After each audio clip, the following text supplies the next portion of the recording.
Hello everyone, welcome back to my channel আকাঙ্ক্ষা লাইফস্টাইলে তোমাদেরকে অনেক স্বাগত। তোমরা তো আগের ব্লগে দেখেছো যে আমি মামা বাড়িতে এসেছি।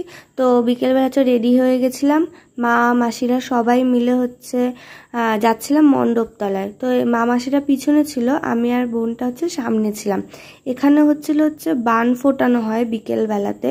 বান ফোটানো মিনস যেসব ভক্তরা ভক্ত কামায় এই শিবের ইয়েতে, তাদের কপালে এরকম দেখো ফুটো করে লোহার শিক এরকম ঢুকানো হয় সামনে, তারপর প্রদীপ ধরিয়ে দেওয়া হয়।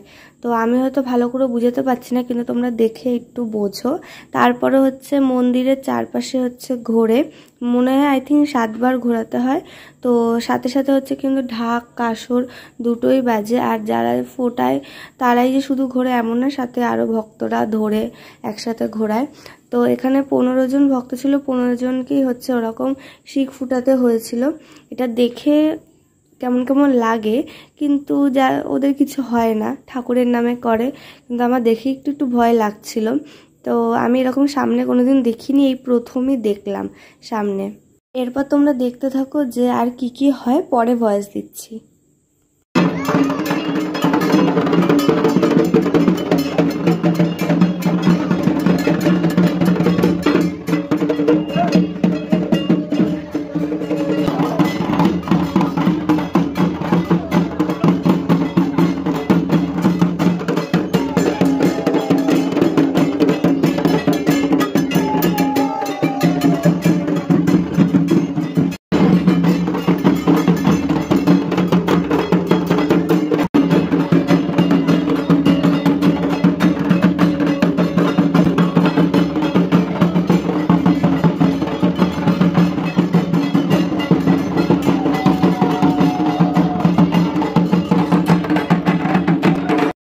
তোমরা তো দেখতেই পেলে যে ওরা কি সুন্দর নাচ করছিল। তো বেথ নিয়ে সবার যখন বান ফুটানো হয়ে গেল, তারপর এসব শেষের পরে দেখো ওরা নিজেদের গলার থেকে মালাগুলো আকন্দ ফুলে সবার গলায় পরিয়ে দিচ্ছিল। আর বেতের এখানে এত ভিড় ছিল, বেতের ওদের হাতে যে বেত থেকে ওটা বাড়ি খাওয়ার জন্য, তো ওটা খাওয়া নাকি ভালো। তো আমি তো ভাবছিলাম কত জোরেই না দেবে, তারপর দেখলাম আসতে দিল। তারপর এখানে সবাই মিলে আমরা বসেছিলাম। তারপরে তো দেখো ভক্তরাও সবাই বসে, কারণ কিছুক্ষণ পর খেলা। তো তার মাঝে আমি চলে গেছিলাম আইসক্রিম কিনতে দাদুর সাথে। তো ওখানে সবাই আছি, তো সবার জন্য আইসক্রিম, আর আমার দুটো মামার ছেলে ওদেরও খুব ঠান্ডা লেগেছে, ওই জন্য দুটো ওদের জন্য কুরকুরে প্যাকেট নিয়ে গেলাম। এখানে তো তারপর শুরু হয়ে গেল। তো এবার তোমরা দেখতে থাকো যে ওরা কি করে আর কেমন লাগে, তোমরা কিন্তু অবশ্যই কমেন্টে জানিও।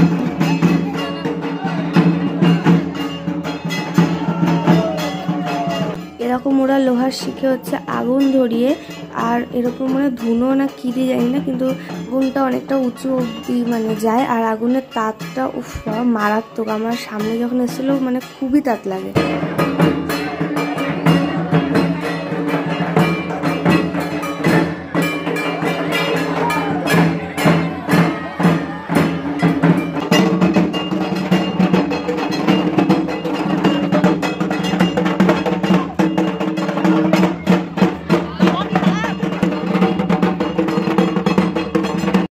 তোমাদের দেখতে কেমন লাগছে বলো? আমার তো ভীষণই ভালো লেগেছে। আমি বড় হওয়ার পর দেখতে আসলাম এই ফার্স্ট, কারণ এর আগে কোনোদিনই আসা হয়নি।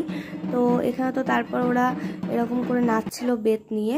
তারপর যেই লোহার শিকটাতে করে ওরা আগুনটা ধরেছিল, সেটা আমি একটু ছ্যাঁকা নিয়ে নিয়েছিলাম, কিন্তু এখানে ভয় পেও না, এখানে কিন্তু লাগেনি।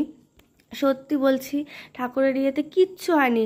এটা যদি নর্মাল শিখ লাগতো তাহলে হয়তো অনেক কিছু জ্বলে টলে যেত, কিন্তু কিছু হয়নি। এটা নেওয়া নাকি ভালো, এটা নাকি আমাকে খুব ছোটোবেলায় দেওয়া হয়েছিল। তারপরে তো আমার মাসি লাড্ডু নিয়ে আসলো, সেই লাড্ডু খেয়ে নিলাম। তারপর একটা মামি আবার চিপসের প্যাকেট দিল। তারপর আবার মামা নিয়ে আসলো আইসক্রিম, থামস আপ। এইসব খেয়ে গলার অবস্থা শেষ। কিন্তু এটা এখানেই শেষ নয়, পরের পার্টে দেখা হচ্ছে আরও একটা ইন্টারেস্টিং ভিডিও নিয়ে। তো টাটা।